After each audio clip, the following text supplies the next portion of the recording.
Cotswolds is a region in central southwest England.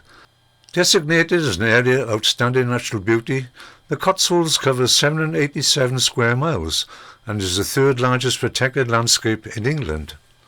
Our first journey is to the southernmost point of the Cotswolds and the village of Castlecombe.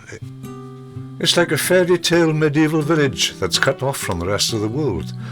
There are no TV wires or satellite dishes and barely a car in sight. One of the most recognisable parts of the village is the quirky market cross that's in the centre.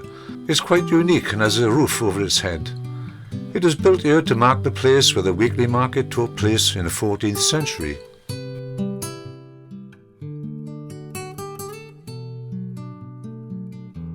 And every house was built a few centuries ago. When you walk around, you may recognise the village and its scenes from a movie or a TV show. Because it looks so old-fashioned, film studios absolutely love filming period dramas here. You may recognise scenes from movies like Dr. Dolittle, Agatha Christie's Poirot, Stardust, and even Warhorse by Steven Spielberg. We now move to Byberry, one of my favourite villages.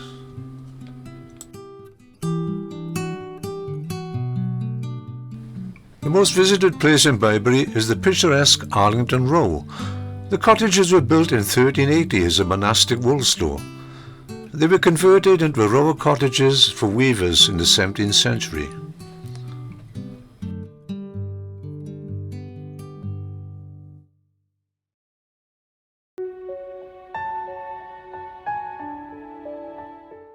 The Church of St. Mary is late Saxon with later additions.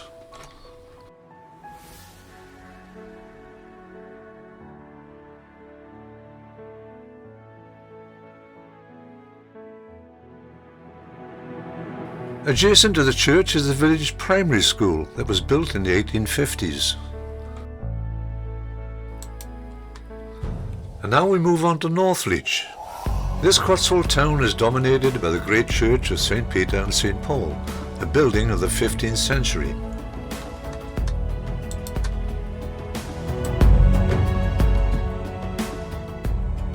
There's also a couple of nice pubs.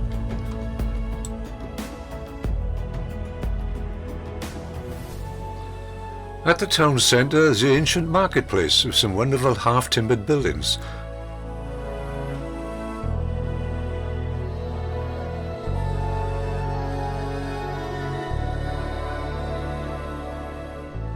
You can also visit the old prison. It was built in the 1790s.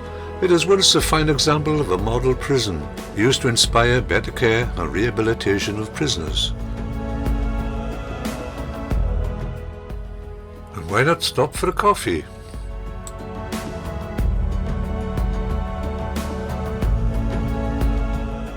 Finally we come to Stone Wold, probably the Cotswolds' most well-known town.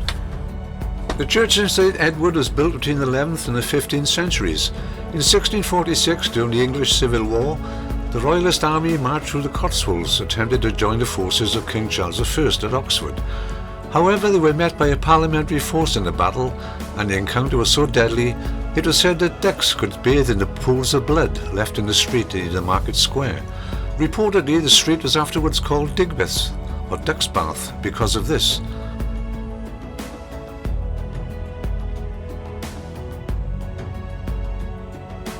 After the last battle in the war was fought at nearby Donington, Gloucester, the church housed 1,000 prisoners following the defeat of the Royalists.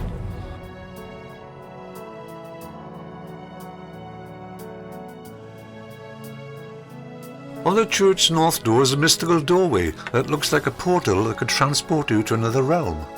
With its studded wooden panels flanked by ancient yew trees and an old oil lamp hanging above it, you would be forgiven for mistaking this door for being something born of Middle-earth. Indeed, there is local legend that J.R.R. Tolkien visited this church, and the entrance inspired his Doors of Durin in the Lord of the Rings trilogy. Authenticated in the Guinness Book of Records, the Porch House pub is said to be the oldest inn in England, dating from about 947 AD. So I'm going to pop in now and enjoy a beer. I hope you enjoyed the video. Please subscribe to my channel, it'd be much appreciated. Bye!